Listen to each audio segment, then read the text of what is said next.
I was 17 years old when I discovered that the two people sleeping under the same roof as my father were planning to murder him. Not in some crime of passion, not in a moment of rage, but coldly, methodically, for money. And when I tried to stop it, they nearly killed me instead. My name is Elena Ruiz, and this is the story of how I escaped the flames, found my courage, and learned that family isn't always about blood. Sometimes it's about who's willing to stand in the fire with you. Before I begin my story, let me know in the comments where you are listening from and what time it is. I just want to know I'm not alone in this. And if you feel moved by what you hear, consider subscribing. It helps more people become aware of the reality of family betrayal and finding the strength to survive it. Now let me tell you what really happened. The first time I suspected something was wrong was 3 months before the fire. It was a Tuesday night in April, and the West Texas wind was howling through the mesquite trees like it always did when a storm was coming. I was in my bedroom, trying to finish my English homework, when I heard voices through the thin walls of our ranch house. My stepmother Veronica's voice, and her brother Ramon's, low and urgent. I shouldn't have listened. Maybe if I hadn't, my life would have turned out differently. But something in the tone, the secrecy of it, made me press my ear against the wall. The equipment needs to look worn, not tampered with, Ramon was saying. A frayed strap here, a loose seal there. Nothing obvious. What if someone checks it before? That was Veronica, and she sounded nervous. Nobody checks volunteer gear that closely. Trust me. By the time anyone investigates, it'll be too late. Firefighter dies in the line of duty. It's tragic, but it happens. My heart stopped. They were talking about my father. My father, Miguel Ruiz, had been a volunteer firefighter in our small ranching community for 15 years. After my mother died when I was 7, the fire station had become his second family. The other firefighters were his brothers. Serving the community was what gave his life meaning. And his wife of 2 years.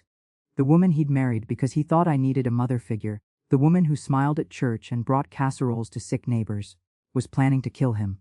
I sat on my bed shaking. My mother's silver cross, which I wore every day, felt heavy against my chest. I wanted to run into the living room and scream at them, expose them right then and there. But I was 17. Who would believe me over 2 adults?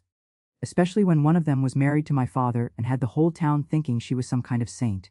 I needed proof. For the next 2 weeks, I became a spy in my own home. I started paying attention to things I'd ignored before.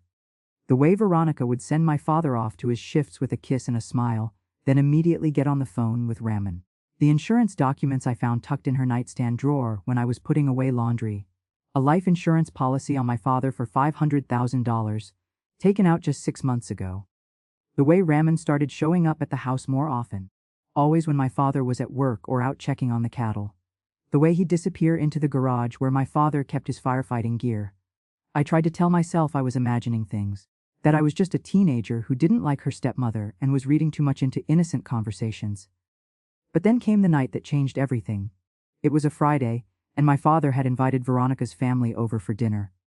I was helping serve the food when Ramon's phone, sitting on the kitchen counter, lit up with a text message. He was outside smoking, and without thinking I glanced at the screen. The message was from Veronica, Saturday night. Barn fire at the Henderson place. Make sure the tank straps are loose. This is it. My hands went numb. The serving dish I was holding slipped and crashed to the floor. Elena. Veronica's sharp voice cut through the room. What's wrong with you? Sorry. I stammered, dropping to my knees to pick up the broken pieces. It slipped. But as I cleaned up the mess, I memorized that message. Saturday night. Henderson place. Tank straps. And while everyone was distracted, I grabbed Ramon's phone and quickly scrolled through his messages with Veronica.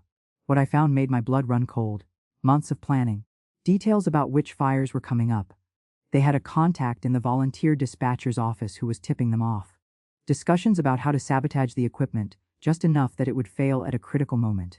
Arguments about whether to make it look like an accident during a rescue or a simple equipment malfunction. And the phrase that appeared over and over, after this, we're set for life. I took screenshots. My hands were shaking so badly I could barely hold the phone, but I managed to capture 6 messages before I heard footsteps approaching. I put the phone back exactly where it had been and grabbed more broken pottery pieces, my heart hammering so hard I thought everyone could hear it.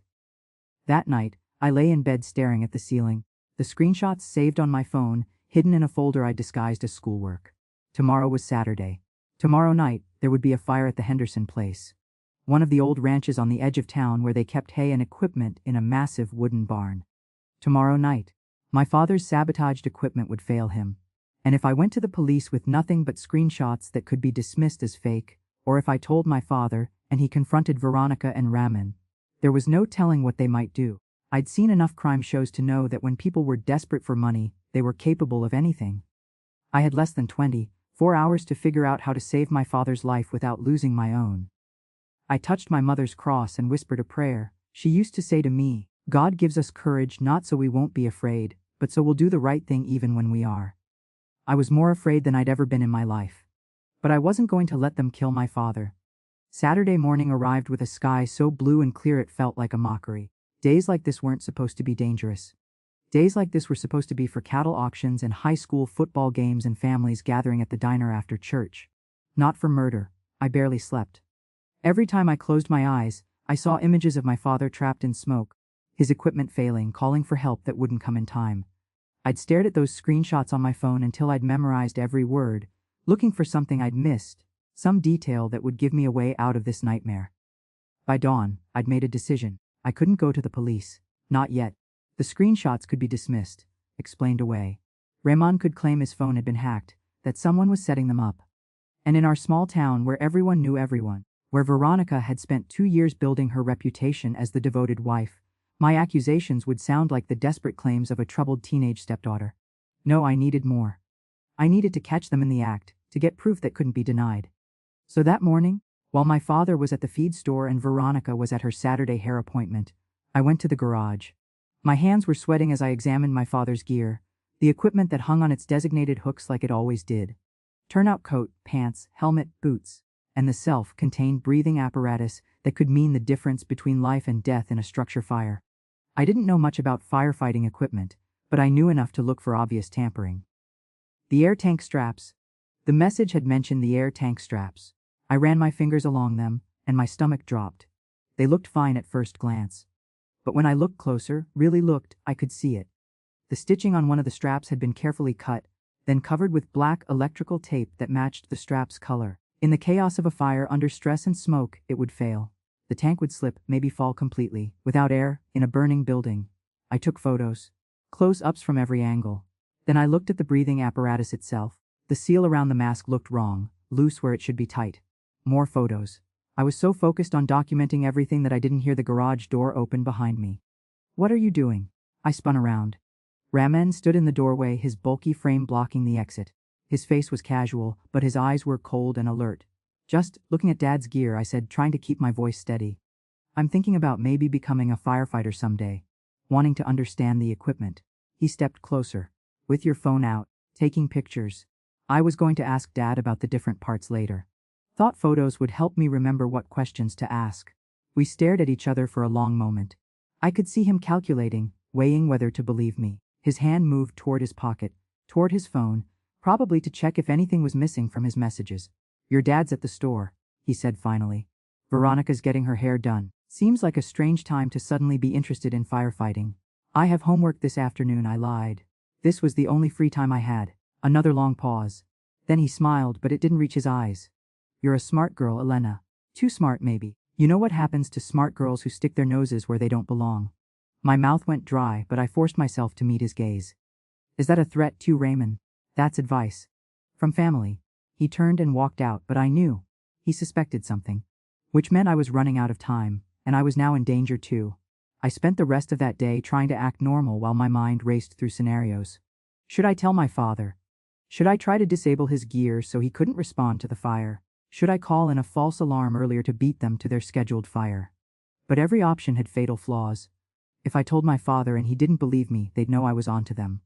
If I sabotaged his gear, someone else might die in a fire he couldn't fight. If I interfered with their plan, they'd just make another one.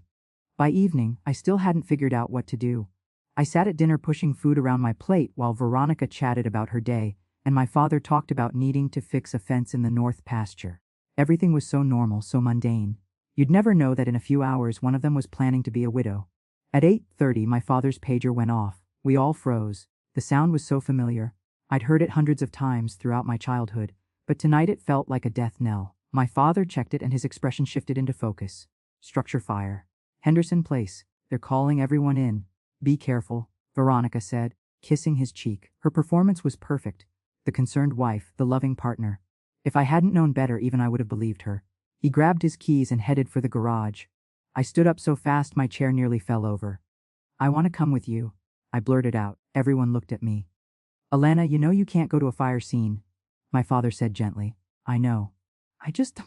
I want to see the station, see how everything works. Please, Dad. I've been thinking about my future, about maybe following in your footsteps." I could see him softening. The idea that I might want to follow his path, honor that legacy, it meant something to him. "You'll stay in the truck," he said firmly. "And you do exactly what I say." "I promise." Veronica's eyes narrowed slightly, but she couldn't object without seeming suspicious. "That's sweet, honey. Maybe Elena's finally growing up." The drive to the fire station took 10 minutes. My father was quiet, focused, already mentally preparing for what lay ahead. I sat in the passenger seat with my phone clutched in my hand, the screenshots ready, the photos of his tampered gear saved and backed up to the cloud. At the station, organized chaos reigned. Firefighters were arriving, gearing up, checking equipment. My father parked and turned to me. "Stay here, I mean it, Elena, no matter what." "Wait." But he was already out of the truck, jogging toward the building. I watched him disappear inside, watched him emerge minutes later in his gear. The gear I knew was compromised, and climb onto the truck with the other volunteers. The sirens wailed as they pulled out, heading toward the Henderson ranch. I should have stayed in the truck like I promised. But I couldn't, not when I knew what was waiting for him. I called 911 from my father's truck, my hands shaking. 911, what's your emergency?" "I need to report attempted murder," I said, my voice cracking. "There's a firefighter responding to the Henderson barn fire right now, and his equipment has been sabotaged. His name is Miguel Ruiz. Someone is trying to kill him." "Mom, can you repeat that?" I explained everything as fast as I could. The plot, the sabotage, the insurance money. The dispatcher sounded skeptical, but said she'd send someone to check it out. It wasn't enough. I knew it wasn't enough. So I did the only thing I could think of. I started my father's truck. He'd left the keys in it, something he always did at the station, and I drove toward the Henderson place. I was 17 with a learner's permit and no legal right to drive alone. But I was going anyway. The glow on the horizon told me I was heading in the right direction. Orange light flickered against the dark sky, growing brighter as I got closer. By the time I reached the ranch, the barn was fully engulfed. Flames shot through the roof, and smoke billowed in thick black clouds. Fire trucks were positioned around the perimeter. Firefighters moved with practiced precision, running hoses, calling out to each other. I parked far back and got out, scanning the scene for my father. And then I saw Ramon's truck. He was parked on the far side of the property, in the shadows beyond the emergency vehicles. Watching, waiting. Rage flooded through me, hot and clean and clarifying. While my father was risking his life, while he was walking into a trap they'd set, Ramon was here to watch it happen. To make sure their plan succeeded, I didn't think. I just moved. I ran toward his truck, planning to, confront him, force a confession. I didn't know. But I never reached him, because as I crossed the property something exploded inside the barn. Probably chemicals or fuel stored inside. And a section of the wall collapsed outward. Burning debris rained down, and I realized too late that I was standing too close. A beam fell, missing me by inches. Sparks caught my jacket. I smelled burning fabric, felt sudden heat on my arms. "Alana?" It was my father's voice, muffled by his mask. I saw him running toward me, and in that moment I saw what the sabotage would have done. His air tank was already slipping, hanging wrong on his back. The straps had failed under the stress, just like they'd planned. He reached me and pulled me away from the burning debris, but my sleeves were on fire and his equipment was failing and everything was chaos and smoke and fear. "What are you doing here?" he shouted, beating out the flames on my jacket with his gloved hands. "I told you to stay in the truck. Your equipment." "Dad, your equipment is sabotaged." But he wasn't listening. He was focused on getting me to safety, pulling me away from the fire. My hands and arms were burned, not badly, but enough to hurt, and I was coughing from the smoke. Other firefighters appeared. Someone wrapped me in a blanket. An ambulance was called. And through it all, I saw Ramon. Still in his truck, but no longer watching the fire. He was watching me, and he was on his phone. In that moment, I knew. The fire hadn't gone according to plan because I'd interfered. My father was alive because his equipment had failed early, before he'd gotten into real danger, and because he'd been focused on rescuing me instead of fighting the fire. But now Ramon knew that I knew. And more importantly, he knew that I'd been trying to stop them, which meant I wasn't safe anymore. As the paramedics loaded me into the ambulance to treat my burns, as my father climbed in beside me with his damaged equipment still hanging off his back, I made a decision. I couldn't stay here. I couldn't trust the police in our small town to protect me before Veronica and Ramon could silence me. I couldn't risk waiting to see what they'd do next. I had to run. The hospital kept me overnight for observation. The burns on my hands and forearms were second degree, painful, but not life-threatening. They wrapped them in gauze and gave me pain medication that made everything feel distant and foggy. My father stayed with me the whole time, sitting in the uncomfortable hospital chair, still wearing his station T-shirt because his turnout gear had been taken as evidence. The police had finally listened after the dispatcher's report and my panicked explanation at the scene. They were investigating the sabotage, they said, looking into my claims. But I knew how these things worked in small towns. Investigations took time, and time was something I didn't have. Elena, my father said quietly around 3 a.m, when the nurses had dimmed the lights and the hospital had settled into its nighttime rhythm. Tell me again what you heard. Everything. So I did. I showed him the screenshots, explained what I'd found in his gear, told him about the insurance policy. I watched his face as the truth settled over him, the betrayal, the horror, the guilt that he hadn't protected me from any of it. I should have seen it, he whispered. I should have known. She was good at hiding it, Dad. They both were. He was quiet for a long time. Then, where is she now? The police are questioning her and Ron. But Dad, I gripped his hand with my bandaged fingers. They're going to say I'm lying, that I'm a troubled teenager who never accepted Veronica, that I faked the screenshots, and even if the police believe us, even if they find evidence, bail exists. They could be out by tomorrow. I won't let them near you. You can't watch me every second. And they're desperate now. The plan failed, and they know I'm the reason why. I could see him struggling with it. The man who'd always believed in the law, in doing things the right way, suddenly faced with the reality that the system might not protect his daughter fast enough. What are you saying, Mija? I'm saying I need to leave. Just for a while. Until the investigation is complete, until they're actually arrested and charged. Somewhere they can't find me. Absolutely not. You're 17 years old. I'm 17 and old enough to be murdered if I stay here. The words hung in the air between us, brutal and true. My father's face crumbled. This strong man, this hero who ran into burning buildings without hesitation, looked broken. I was supposed to keep you safe. After your mother died, that was my one job. And instead I brought danger right into our home. This isn't your fault. Isn't it? His voice was raw. I was so lonely after Maria died. And Veronica seemed kind, seemed to care about you. I thought I was giving you a mother figure. I thought I was doing the right thing. You were trying to, I said gently. That's all any of us can do. We sat in silence for a while. Then my father pulled out his phone and made a call. It was nearly 4 a.m, but whoever he was calling picked up after 2 rings. Maria, it's Miguel Ruiz. Yes, I know what time it is. I need to ask you a favor. A big one. I listened as he explained the situation. Not all of it, but enough. The person on the other end, this Maria, asked questions in a voice I could just barely hear through the phone. My father's answers were careful, measured. She needs somewhere safe. Somewhere outside this town, away from the people who want to hurt her. I know it's a lot to ask, Maria. You're the only person I trust with this. When he hung up, he looked at me with red-rimmed eyes. Maria Sandoval. She was a firefighter in San Antonio for 20 years before a knee injury forced her to retire. We went through training together back in the day.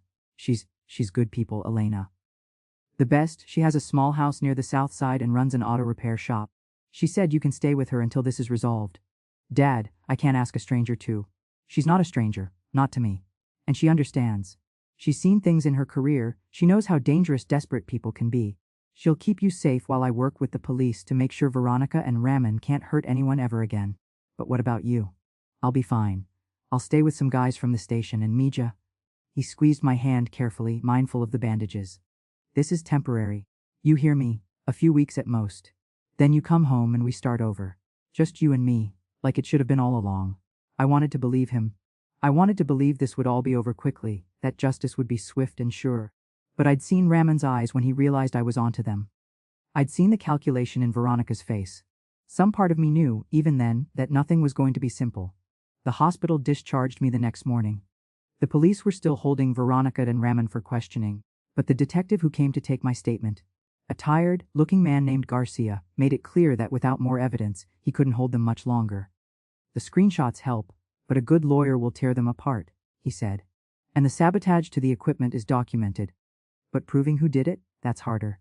We're working on it, Miss Ruiz. But I need you to understand this might take time. How much time? Weeks. Maybe months. My father drove me home to pack. It felt surreal, moving through the house I'd grown up in, grabbing clothes and toiletries and the few things that mattered to me. My mother's photo album, her cross necklace, some books. Everything fit in a single duffel bag. Travel light, my father had said. Maria's place is small, And the less you bring, the faster you can move if you need to. If you need to. The words made my stomach clench. We left before lunch, before anyone in town could ask questions about where I was going. My father drove in silence, his hands tight on the wheel, his jaw clenched. Every few miles he'd glance over at me like he was memorizing my face. San Antonio was 3 hours away. As we left the flat ranching country behind and drove toward the city, I watched the landscape change. More buildings, more people, anonymity. Maria's house was in a modest neighborhood on the south side, older homes with chain-link fences and cars in various states of repair parked in driveways. Her place was a small single-story with peeling yellow paint and a neat yard. Behind it, I could see a larger building, the repair shop, I assumed. She was waiting on the porch when we pulled up. Maria Sandoval was a sturdy woman in her late 50s with steel, gray hair pulled back in a ponytail, wearing jeans and a work shirt with oil stains on the sleeves. Her face was weathered and kind, with sharp dark eyes that took in everything. "Miguel," she said, coming down the steps to embrace my father. "Been too long. Thanks for this, Maria." "I know it's, don't. We take care of our own." She turned to me and her expression softened. "You must be Elena. Let me see those hands." I held out my bandaged arms. She examined them with the practiced eye of someone who'd seen plenty of injuries. "They treating you okay for the pain?" "Yes, Mom. None of that mom stuff. I'm Maria, or if you're feeling fancy, you can call me Chief. That's what the guys at the shop call me." She smiled and it transformed her face. "Come on inside, let's get you settled." The house was small but clean, decorated with firefighter memorabilia. Photos, awards, patches from different stations. One wall was covered with commendations and newspaper clippings about rescues Maria had performed over her 20-year career.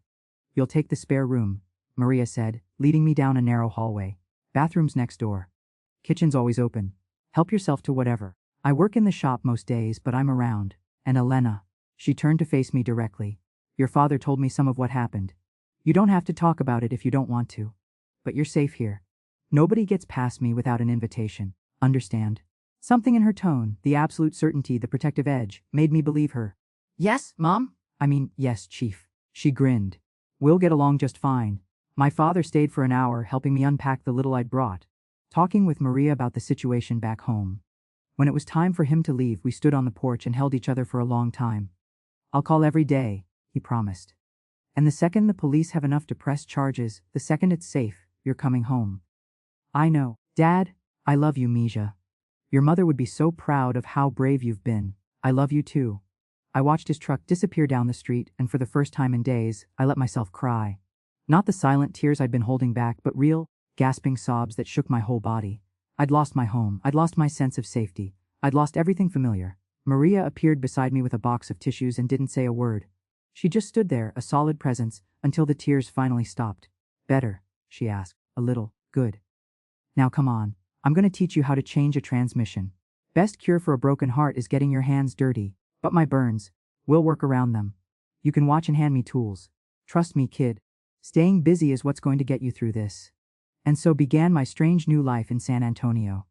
Days spent in Maria's repair shop, learning about engines and electrical systems. Nights in the small spare room, trying not to think about what was happening back home. Phone calls with my father every evening, hearing updates about the investigation that seemed to be moving nowhere. Weeks passed. Then a month. Veronica and Rahman had been released on bail just as I'd feared. They were claiming innocence, saying I'd fabricated everything, that the equipment sabotage could have been done by anyone. Their lawyer was good, too good. "They're trying to wait us out," Detective Garcia told my father during one call that I listened in on. "Hoping Alina will come back, hoping we'll make a mistake. But we're building the case. It just takes time, that word again." I turned 17 and a half in Maria's house. Then 18. My birthday passed with a small cake Maria bought from the grocery store and a gift card from my father. I should have been finishing my senior year, walking across a stage to get my diploma, making plans for college or work or whatever came next. Instead, I was in hiding, in limbo in a life that didn't feel real. But something unexpected happened during those months. I started to heal. Not just my burns, though those faded to pink scars that Maria said made me look tough, but something deeper. Maria didn't treat me like a victim. She treated me like a person with potential. "You're good with your hands," she said one day as I helped her rebuild a carburetor. "Patient, careful. You ever think about doing this professionally? Fixing cars. Or fixing anything. Building things. Solving problems." She paused, wiping grease from a wrench. "You know what you'd be really good at?" "What?" She nodded toward the wall of firefighter photos. "That." I followed her gaze to a picture of a younger Maria in full turnout gear standing in front of a fire truck, grinning at the camera. Firefighting? Why not? You've got the guts for it. God knows you've already faced down worse than most rookies see in their first year. And Elena. She looked at me seriously. Sometimes the best way to beat your fear is to walk straight into it. Your father's a firefighter. Those people tried to use fire to kill him and hurt you. Maybe it's time you took that power back. The idea lodged in my brain and wouldn't leave. Firefighting, not running from the flames but running toward them. Not being a victim but being the one who saves others. It felt right in a way nothing else had in months. How would I even start? I asked. Maria's grin was slow and knowing. Leave that to me, kid. I know people. Chapter 4. See the transformation. Maria wasn't joking when she said she knew people. Within a week, she'd arranged for me to meet with Captain Rodriguez at Station 23, one of San Antonio's busiest firehouses on the south side. He owes me about a dozen favors, Maria explained as we drove there on a Wednesday morning. Saved his life during a warehouse fire back in '98. He's been trying to pay me back ever since. The station was a 2-story brick building with gleaming red trucks parked in the open bays. Firefighters were washing equipment, checking hoses, maintaining their gear with the kind of casual precision that spoke of routine. I felt my stomach twist with nerves. Captain Rodriguez was a broad-shouldered man in his 50s with salt and pepper hair and a handshake that could crack walnuts. He looked me over with sharp, assessing eyes. So you're the kid Maria's been telling me about? Yes, sir. You really 18? Just turned. I have my ID if you want to see it. I believe you. Maria doesn't lie. He crossed his arms. She tells me you want to be a firefighter. That true, or are you just looking for something to do? I thought about my father in his compromised gear. About the flames that had burned my arms. About months spent hiding while the people who'd tried to destroy my family walked free. It's true, I said. I want to learn how to fight fire. How to save people. How to be brave enough to run in when everyone else is running out. Something in his expression shifted. That's a good answer. Most people come in here talking about glory and heroism. But the real job, it's about showing up when you're needed and doing what has to be done, even when you're scared. Especially when you're scared. That's what I want to learn. He glanced at Maria, who nodded slightly. Some unspoken communication passed between them. All right, here's the deal. San Antonio Fire Department has a cadet program for people aged 18 to 20. It's competitive. We get hundreds of applications every year. But if Maria vouches for you, I'm willing to give you a shot. You'll need to pass a physical fitness test, a written exam, and a background check. If you make it through all that, you'll start basic training. 6 months of classroom work and practical exercises. It's hard, it's demanding, and a lot of people wash out. You think you can handle that? Yes, sir. Good. Maria will get you the application materials. Test is in 2 weeks. Don't waste the time. I didn't. For the next 14 days I lived and breathed preparation. Maria put me on a brutal training schedule, running every morning before dawn, strength training in the afternoon, studying fire science and emergency medical procedures at night. My body, which had gotten soft during months of hiding, hardened. My lungs learned to push through pain. My mind absorbed information about fire behavior, building construction rescue techniques. Again, Maria would bark when I was doing push-ups and thought I couldn't do one more. Firefighters don't quit when it's hard. They quit when the job is done. The scars on my arms burned during the workouts, but I learned to push through the discomfort. They became a reminder, not of what had been done to me, but of what I'd survived. I called my father every few days with updates. He sounded proud but worried. Mija, this is dangerous work. So was living with Veronica and Rem. That's different. Isaac. Dad, I need this. I need to feel like I'm doing something besides hiding and waiting. He was quiet for a long moment. Your mother would have understood. She always said fear should make you careful, not paralyzed. Just promise me you'll be smart about it. I promise. The investigation back home was still crawling forward. Detective Garcia had found a connection between Raman and the dispatcher who'd been feeding them information about fire calls. She'd been having an affair with him, apparently, and had suddenly come into money she couldn't explain. That was progress, but not enough for an arrest. Not yet. They're getting nervous though, my father said. Veronica's been asking around town about where you went. Telling people she's worried about you, that she just wants to make sure you're safe. Does anyone believe her? Some do. Some don't. The town's divided. But Alina, be careful. If they figure out where you are, they won't. Maria's made sure of that, and she had. Maria had gone old school, no social media posts, no electronic trail, no credit cards in my name. I was living off cash Maria lent me, using a prepaid phone, keeping my head down. To anyone looking, I'd vanished. The physical fitness test nearly killed me. It involved running 1.5 miles in under 12 minutes while wearing 50 pounds of equipment, dragging a dummy that weighed as much as an adult male, climbing stairs with a high-rise pack, and performing a series of strength exercises. My arms were shaking by the end, my legs felt like jelly, and I was certain I'd failed. But I passed, barely, but enough. The written exam was easier. Months of studying with Maria had prepared me well. Fire science, emergency medical procedures, hazardous materials protocols. I finished with 20 minutes to spare. The background check took longer. Detective Garcia had to be contacted to explain why I wasn't living at my permanent address. There were questions about the ongoing investigation, about my relationship with my father and stepmother. For a few days I was terrified they'd reject me because of the complications in my life. But Captain Rodriguez called on a Friday evening 3 weeks after my tests. "You're in," he said without preamble. "Report to the training facility Monday morning, 6 a.m. sharp. Don't be late." I hung up and screamed with joy.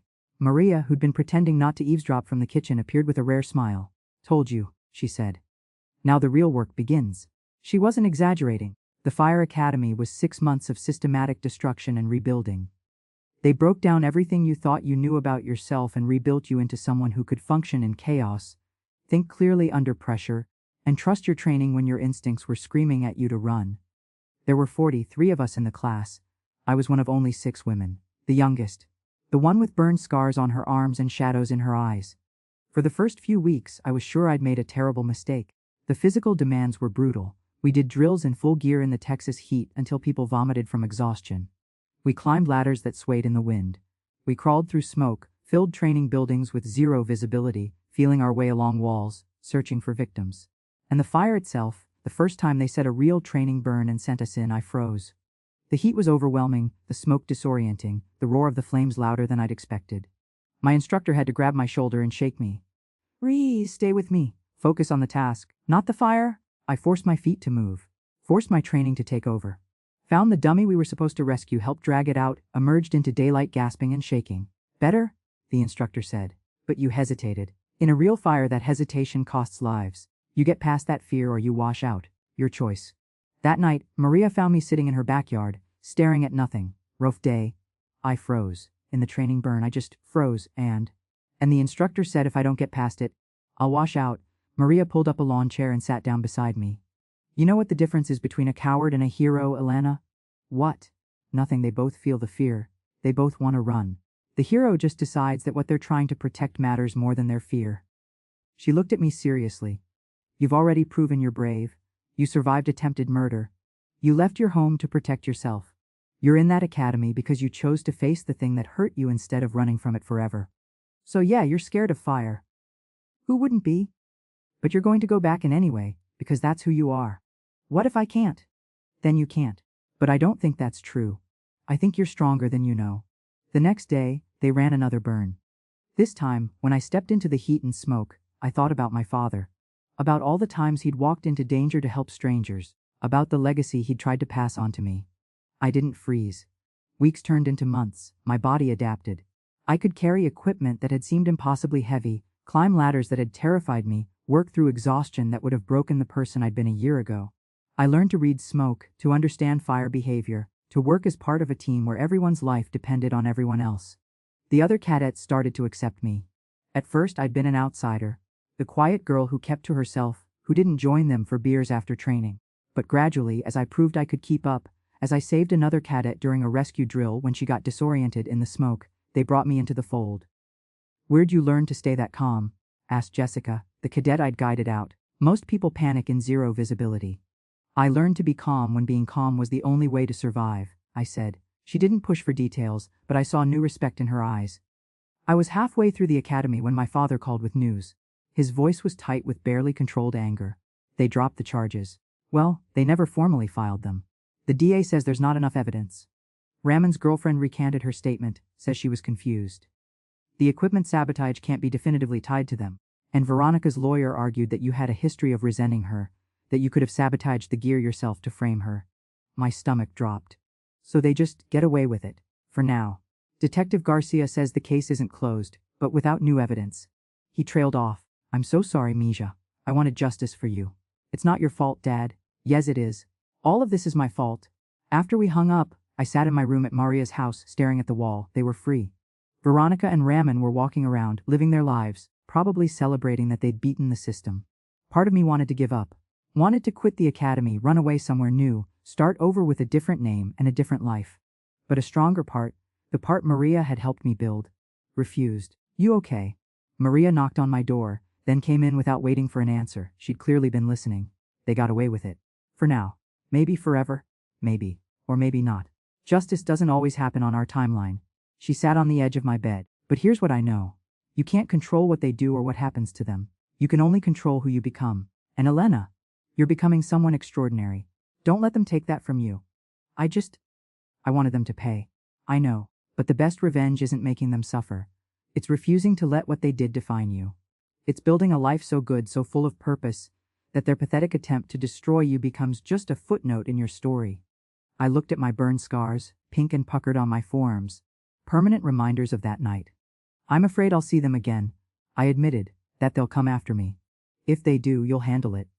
Because by the time you graduate that academy, you're going to be a firefighter. And firefighters don't run from danger. They walk straight into it and get the job done.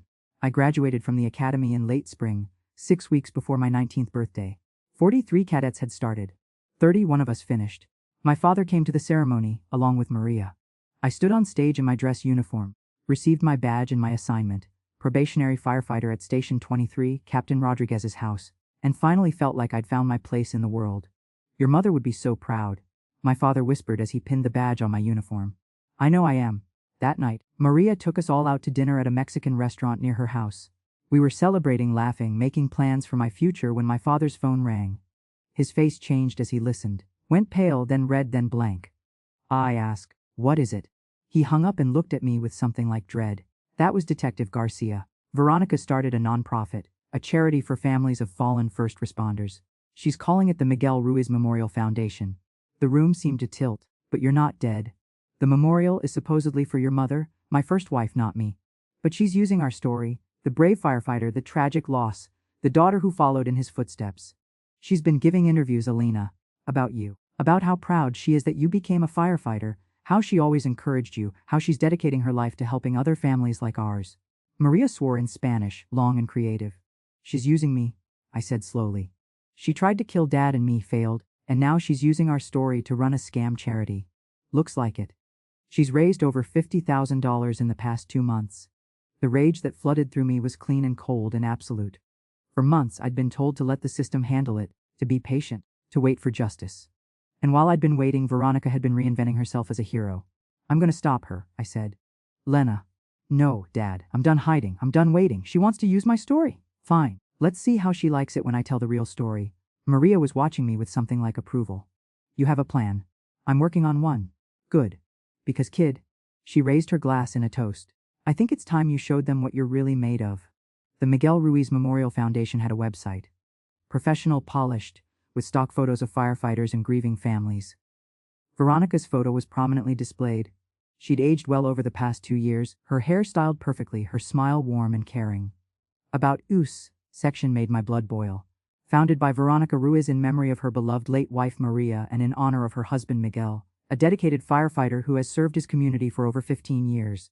After her stepdaughter Elena bravely chose to follow in her father's footsteps, Veronica felt called to support other families navigating the challenges of the first responder lifestyle. It went on like that. Half-truths wrapped in lies, creating a narrative where Veronica was the devoted wife and stepmother, where I was the stepdaughter she'd lovingly guided into my calling, where our family's trauma had inspired her charitable work. There were news articles too. Local papers had covered the charity's launch. Veronica had given interviews about the importance of supporting first responders, about how proud she was of me, about how she hoped to make a difference. She's even got Miguel listed on the board of directors. My father said, showing me the website on his phone. We were sitting in Maria's living room, strategizing. I never agreed to that. Never even knew about it until Garcia called. Can you sue her? I asked. My lawyer says maybe, but it would be expensive and take time. And she'd just claim it was a misunderstanding, that she assumed I'd want to be involved. He rubbed his face tiredly. She's smart, Elena. She's always been smart. This whole thing is designed to make her look good while making it impossible for us to fight back without looking vindictive. Maria had been quiet, studying the website on her laptop. How much money has she raised? Over 60,000 now. The number keeps growing, and where's it going? That's the question, my father said. The financial reports on the website are vague. Administrative costs, program expenses, outreach initiatives. Nothing specific. Because she's pocketing it, I said flatly. That's the whole point. She couldn't kill you for the insurance money, so she found another way to profit from our family. Probably.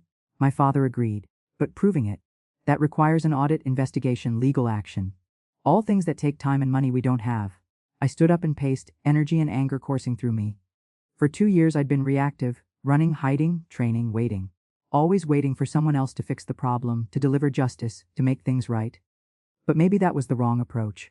What if we don't fight her legally? I said slowly. They both looked at me. What if we fight her publicly? She wants to use my story. Fine, let's tell the real story. Let's expose exactly what she did and who she is. Alana, that's dangerous, my father warned. If you go public with accusations you can't prove, I can prove it. I have the screenshots of the text messages. I have photos of the sabotaged equipment. I have the hospital records from the fire. I have Detective Garcia's incident reports. It might not be enough for criminal charges, but it's enough for the court of public opinion. Maria was nodding slowly. She's right. The charity depends on Veronica's reputation. If that reputation is destroyed, the money dries up, the foundation collapses, and maybe, it triggers a real investigation into where the money went. But if we do this, my father said, there's no going back. Veronica and Raymond will come after you, Alina. Legally, probably, maybe worse. Let them. I'm not 18 and scared anymore, Dad. I'm a firefighter. I'm not hiding. You're still on probation at the station. Maria pointed out. You go public with this, it's going to bring attention. Media attention. Captain Rodriguez will have questions. Then I'll answer them. With the truth, Maria and my father exchanged a long look. Some unspoken conversation passed between them. Two firefighters, two people who understood what it meant to face danger head on. All right? My father said finally. If we're doing this, we do it right. We need evidence organized, statements prepared, and we need allies. People who will back up your story. Detective Garcia, I said immediately. He can't make official statements about an open investigation, but off the record he might be willing to confirm certain facts. My father pulled out his phone. Let me reach out to him. I'll contact some journalists, Maria said. I know a reporter at the San Antonio Express, News who's good with investigative pieces, and there's a blogger who covers first responder issues. She has a big following and she doesn't pull punches. What do? I asked. Maria looked at me seriously. You write it all down. Everything. From the moment you first suspected something was wrong to now. No exaggeration. No embellishment. Just the facts clear and clean. That's going to be your statement. And Alina, she paused. Once you put this out there, your private pain becomes public. People will judge you, dissect your story, call you a liar. You need to be ready for that? I am. You say that now. But it's different when it's actually happening. When strangers are commenting on news articles about you, when you're getting hate mail, when Veronica's lawyers are threatening lawsuits. It's going to get ugly. I thought about the academy. About crawling through smoke and fire. About the moment I'd stopped freezing and started moving forward. I'd rather fight ugly than hide clean, I said. It took 3 weeks to put everything together. I wrote my statement, 12 pages, single-spaced, detailing everything from that first overheard conversation to the present day. My father and Maria reviewed it, helped me sharpen the language, made sure every claim could be backed up with evidence. Detective Garcia agreed to provide a carefully worded statement confirming that an investigation into equipment sabotage had occurred, that I had been the one to report it, and that the case remained open despite no charges being filed. The reporter from the Express News, a woman named Deanna Chen, interviewed me for hours. She was skeptical at first, as she should have been. But as I showed her the evidence, the documentation, the timeline, I watched her expression shift from professional detachment to genuine outrage. This is a hell of a story, she said. And if even half of what you're saying is true, this foundation needs to be shut down immediately. It's all true. Then let's prove it. The article was scheduled to run on a Sunday, prime readership, maximum impact. Maria helped me prepare for what would come after the attention, the pushback, the potential danger. You're going to need security for a while, she said. Just in case Ramon or Veronica decide to do something stupid. I can't afford security. You don't have to. I've got friends from the old days who owe me favors. Former cops, ex-military. They'll keep an eye on you. Maria, you've already done so much. Kid, you're family now. This is what family does. The night before the article was set to publish, I couldn't sleep. I lay in bed at Maria's house, staring at the ceiling, second-guessing everything. What if I was making a mistake? What if this backfired? What if Veronica was better at manipulating public opinion than I was at telling the truth? Around 2 a.m, my phone buzzed. A text from my father. Whatever happens tomorrow, I'm proud of you. Your mother would be too. Love, Dad. I held the phone against my chest and finally felt calm. The article hit the internet at 6 a.m. Sunday morning. By 7, it was trending on local social media. By 9, news stations were calling Maria's house asking for interviews. The headline read, "Local charity founder accused of attempted murder by stepdaughter, turned firefighter. Diana Chen had done her job well." The article laid out everything: the sabotage plot, the fire, my flight to San Antonio, the training, and now the charity that was profiting from the very story Veronica had tried to create through murder. She'd included my statement, Detective Garcia's confirmation, photos of my burn scars, and copies of the suspicious text messages. She'd also included Veronica's response. The foundation had issued a statement calling my accusations heartbreaking lies from a troubled young woman who has never accepted her stepmother. They claimed I had a history of mental health issues I didn't, that I'd resented Veronica from day one's true, but with good reason, and that these accusations were a transparent attempt to extort money from the foundation. The comments section was exactly as brutal as Maria had predicted. Some people believed me. Many didn't. Arguments erupted in threads that went hundreds of comments deep. She's just jealous of her stepmother's success. Why would someone make up something this serious? If it really happened, why weren't charges filed? This girl is clearly unstable. That girl is a trained firefighter who risked her life to save people. Show some respect. My phone was ringing constantly. I turned it off. Maria fielded calls from journalists, from my station captain, from lawyers representing both sides. Captain Rodriguez showed up at Maria's house around noon. "We need to talk," he said. We sat in Maria's living room, and he looked at me with the same assessing gaze he'd given me the first time we met. "This true?" "Every word." "You got proof?" "The same evidence I'd given Diana Chen." He was quiet for a long time, studying the documents, the photos, the timeline. Finally, he looked up. "This is going to cause problems for the station. Media attention. Questions about why we hired you, whether we did proper background checks. The brass isn't going to like it." My heart sank. "Are you firing me?" "Hell no. You're one of the best probies we've had in years. But you're going to be under a microscope now. Every call you go on, every decision you make, people are going to scrutinize it. They're going to say you're unstable, that you're dangerous, that you shouldn't be trusted with people's lives. Can you handle that?" "Yes, sir." "You sure? Because if you can't, if this breaks you, people could die." I thought about the academy. About learning to move through fire despite the fear. About Maria's words, the hero just decides that what they're trying to protect matters more than their fear. "I'm sure." He nodded. "All right. Then you report for your shift tomorrow like normal. You do your job, you keep your head down, and you let this play out however it's going to play out.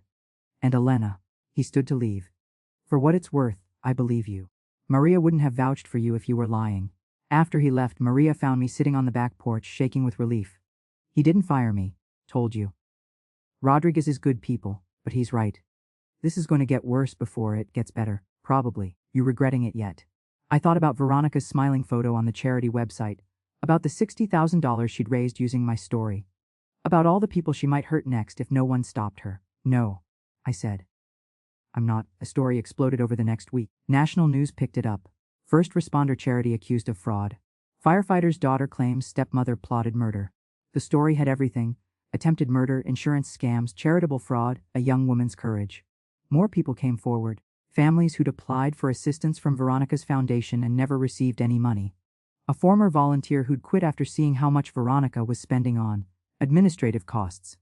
An accountant who'd reviewed the public financial records and found numerous red flags. The Texas Attorney General's office announced they were opening an investigation into the foundation's finances. Veronica and Ramon went dark. The foundation's website was taken offline. Their lawyers issued statements calling it all a witch hunt. But the damage was done. The court of public opinion had turned. People who donated to the foundation were demanding refunds.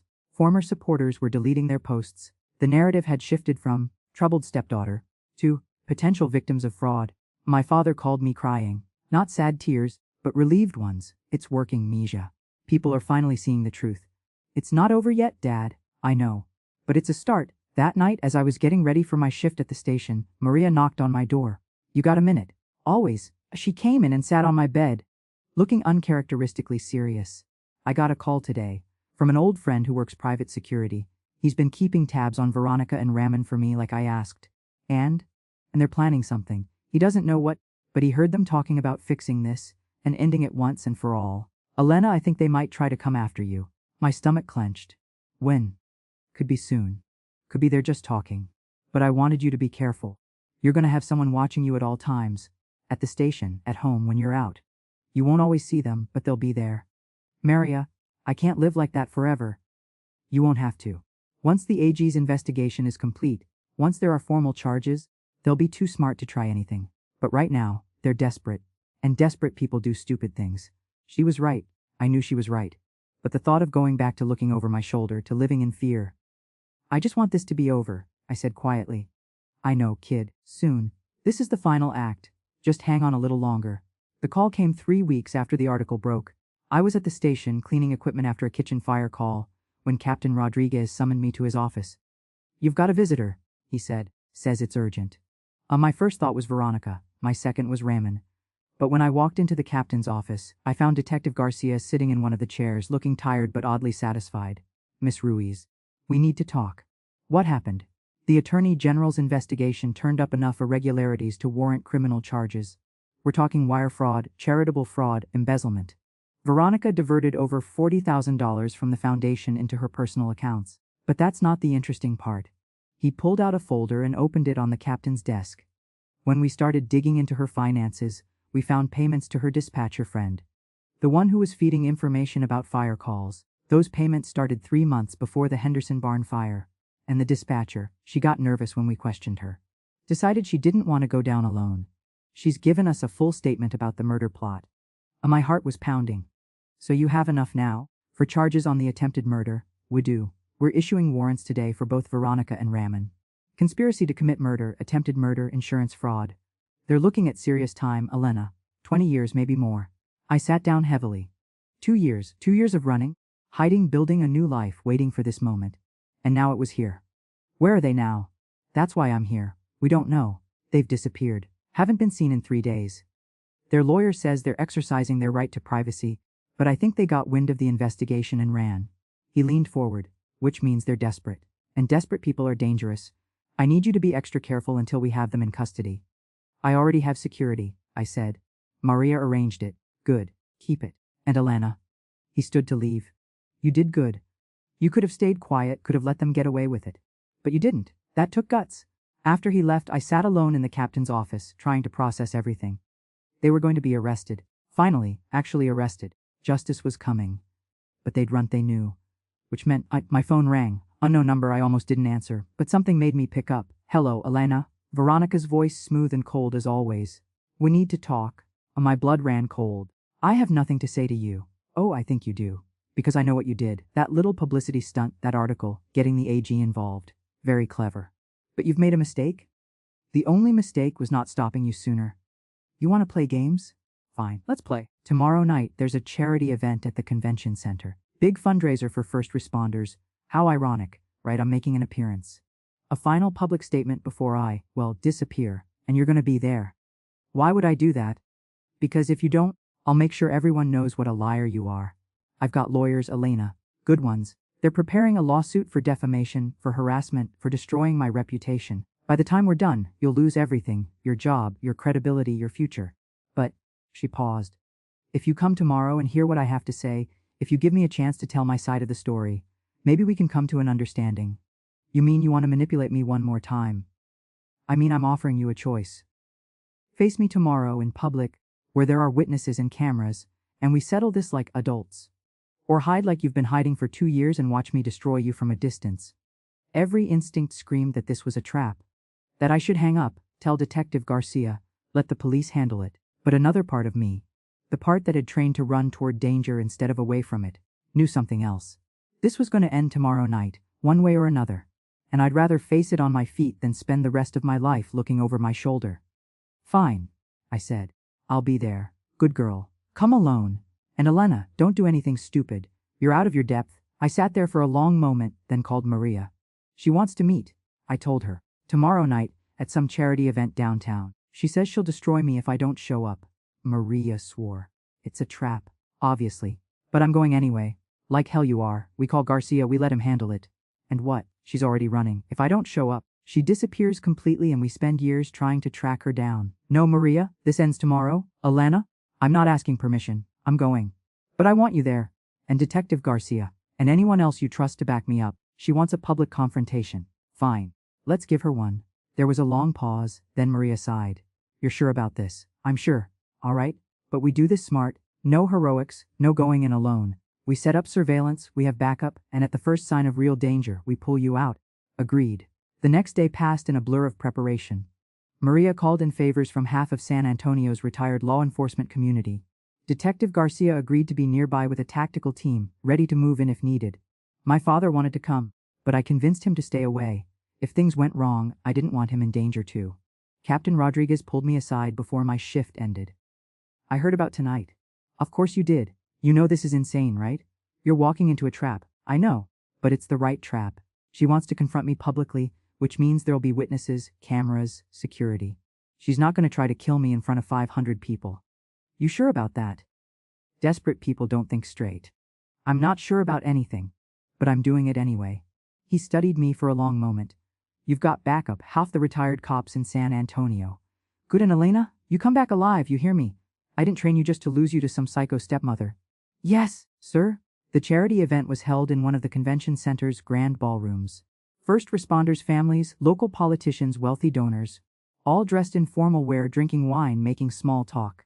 I stood near the entrance in the only dress I owned, borrowed from Maria, feeling exposed and out of place.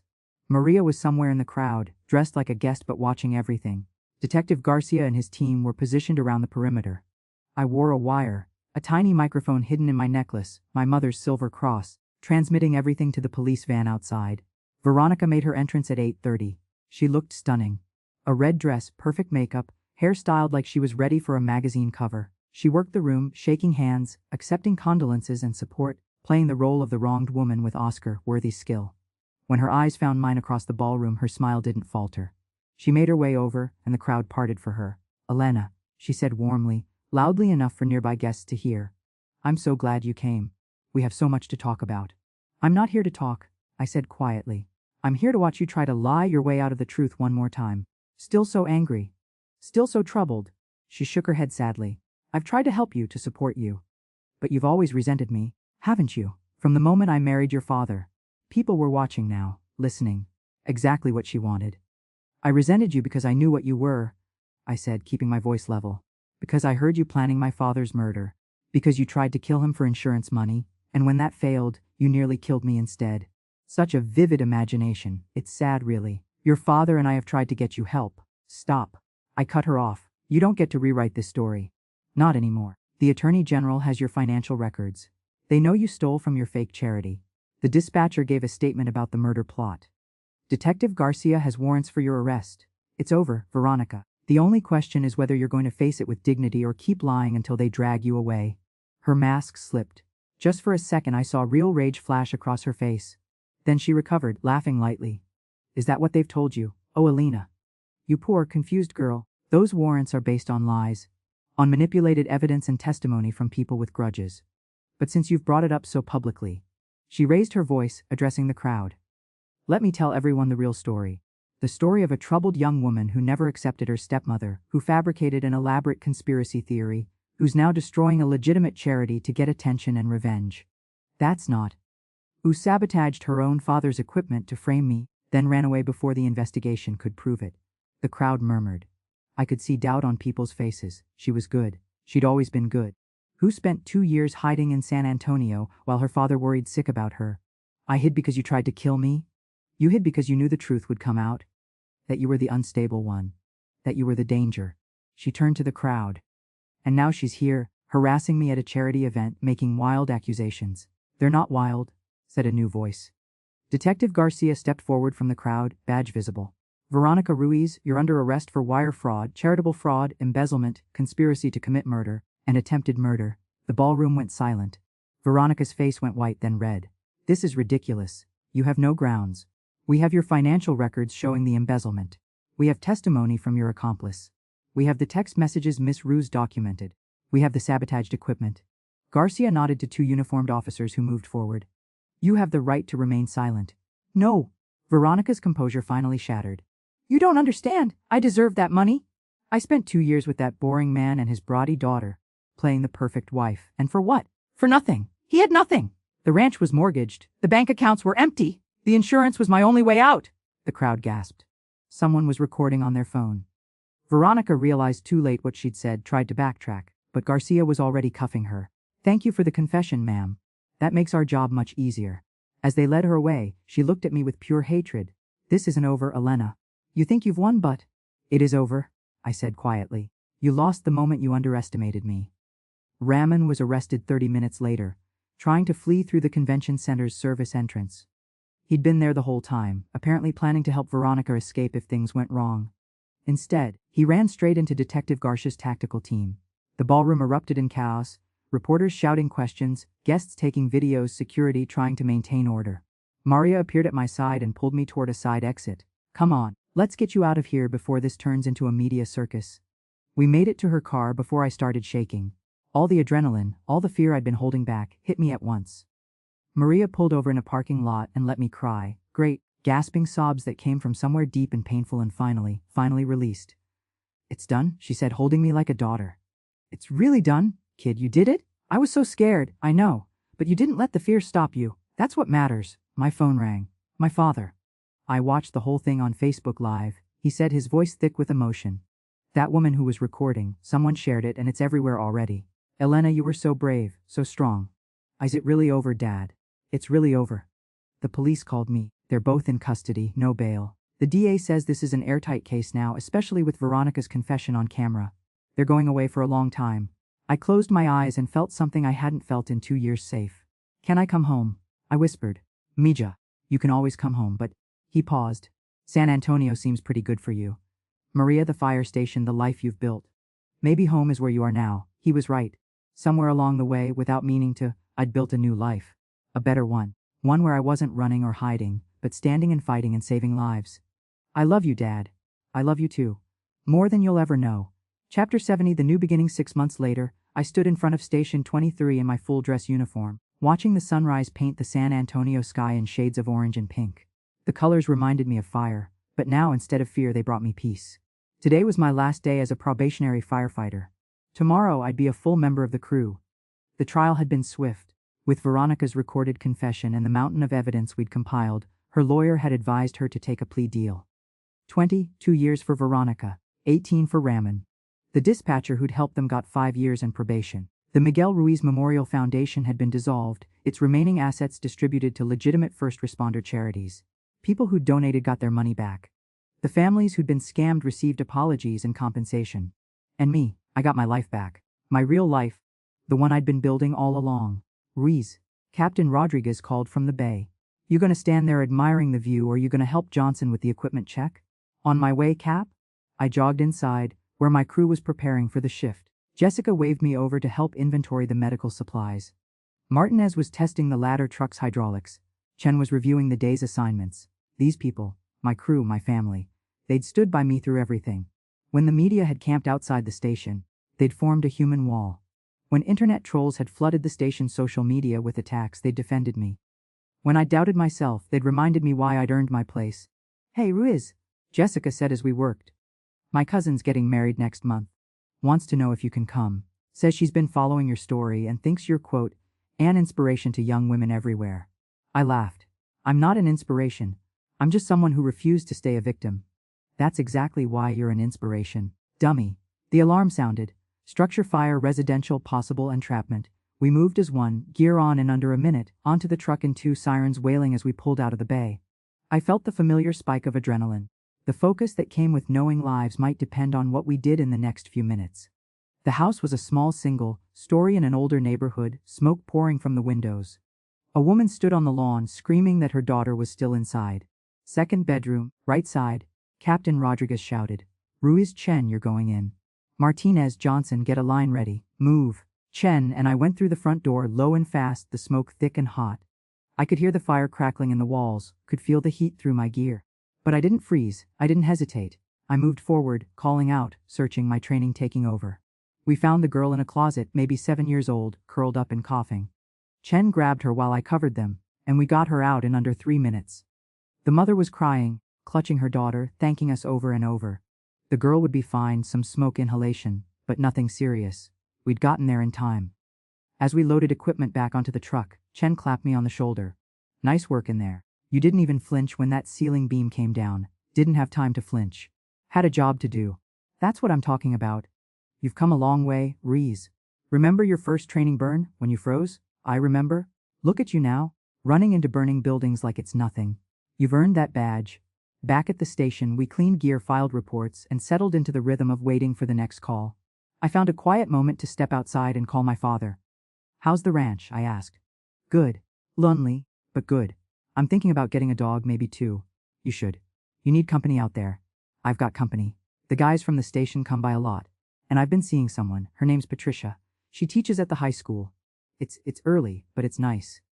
Dad, that's wonderful. Yeah, I'm learning to trust again. Learning to believe that not everyone is going to hurt me. You helped teach me that, Mija. Your courage showed me how to find my own. We talked for a few more minutes before he had to go.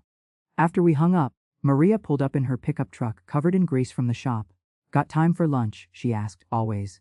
We went to a taco place near the station, our regular spot. Maria ordered her usual, 3 carnitas tacos and a horchata, and I got the same. We sat outside, watching the city move around us. I've been thinking, Maria said between bites. The shop's doing really well. Too well. Actually, I can't keep up with all the work. I need to hire someone. That's great.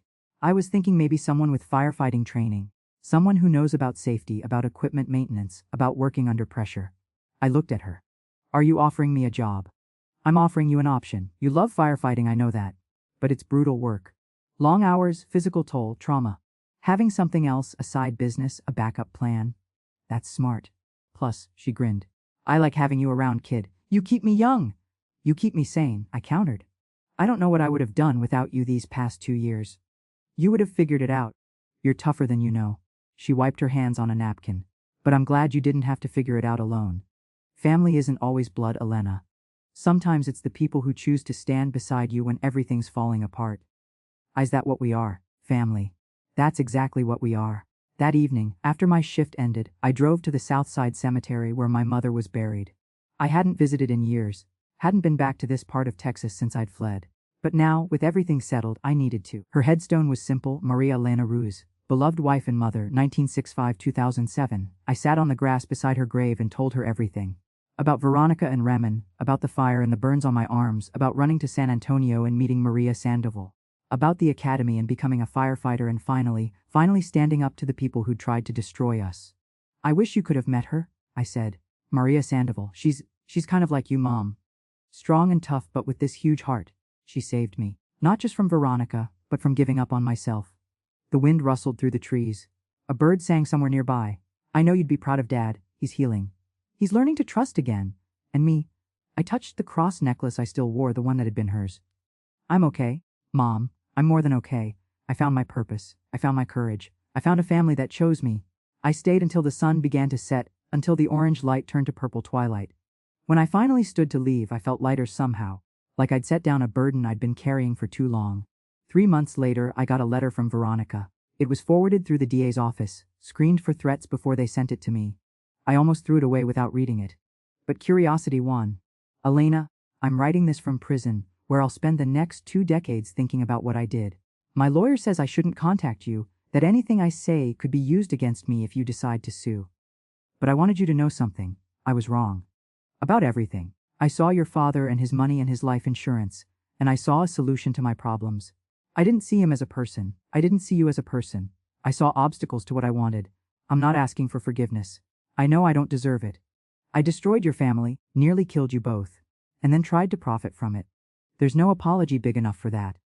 But I wanted you to know that what you did, standing up, fighting back, refusing to let me win, that took more courage than I've ever had. You're stronger than I ever gave you credit for. You're the person I could never be. I hope you have a good life, Elena. I hope you save a lot of people. I hope you find peace. I'll be here paying for what I did for a very long time. Veronica, I read it twice, then folded it up and put it in a drawer. Maybe someday I'd forgive her. Maybe not. But that was a decision for future Elena, not the one sitting here now. For now I had a life to live. 1 year after Veronica's arrest, the station held a ceremony. Captain Rodriguez stood in front of the assembled crew and guests, holding a piece of paper. Today we recognize one of our own. Firefighter Elena Reese has completed her probationary period with distinction. She's responded to over 200 calls, participated in dozens of rescues, and proven herself to be an invaluable member of this team. Elena stepped forward. I walked up, trying not to cry. My father was in the audience along with Maria Jessica Chun Martinez and the rest of my crew. My family, all of them. Elena Ruz, Captain Rodriguez said formally, "It is my honor to present you with your official firefighter badge and to welcome you as a full member of the San Antonio Fire Department." He pinned the badge on my uniform. The room erupted in applause. "Speech," someone called. I hadn't prepared anything. But as I looked at the faces of the people who'd stood by me, who'd believed in me, who'd helped me become the person I was supposed to be, the words came. 2 years ago I was running from fire. From the people who'd used it as a weapon against my family. I was terrified, broken, and alone. But I found people who taught me that fire doesn't have to destroy. In the right hands, with the right training and the right heart, fire can forge something stronger. I touched my badge, still shiny and new. I'm standing here today not because I wasn't afraid, but because I decided that what I was fighting for mattered more than my fear. I'm here because someone, I looked at Maria, believed in me when I didn't believe in myself. Because a community welcomed me when I had nowhere else to go. Because my father taught me that real courage isn't the absence of fear, it's doing the right thing despite it. I took a breath. I'm a firefighter now, and every time I respond to a call, every time I help someone on the worst day of their life, I'm taking back the power that was almost stolen from me. I'm proving that we don't have to let our trauma define us. We can let it refine us instead. The applause was deafening. My father was openly crying. Maria was grinning like she'd won the lottery. After the ceremony, as people mingled and congratulated me, my father pulled me aside. "Your mother would be so proud," he whispered. "I know I've said it before, but Elena, I've never meant anything more.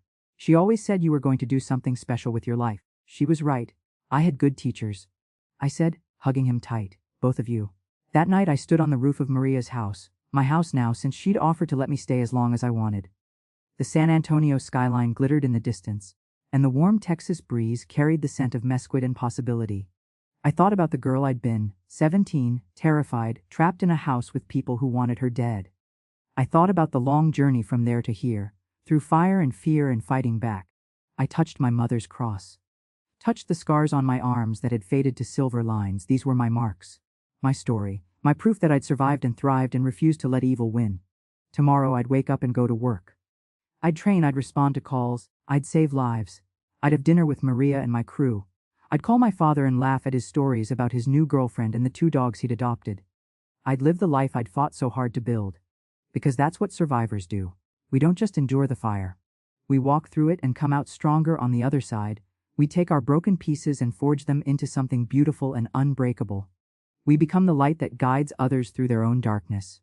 And we never, ever let anyone steal our flames again.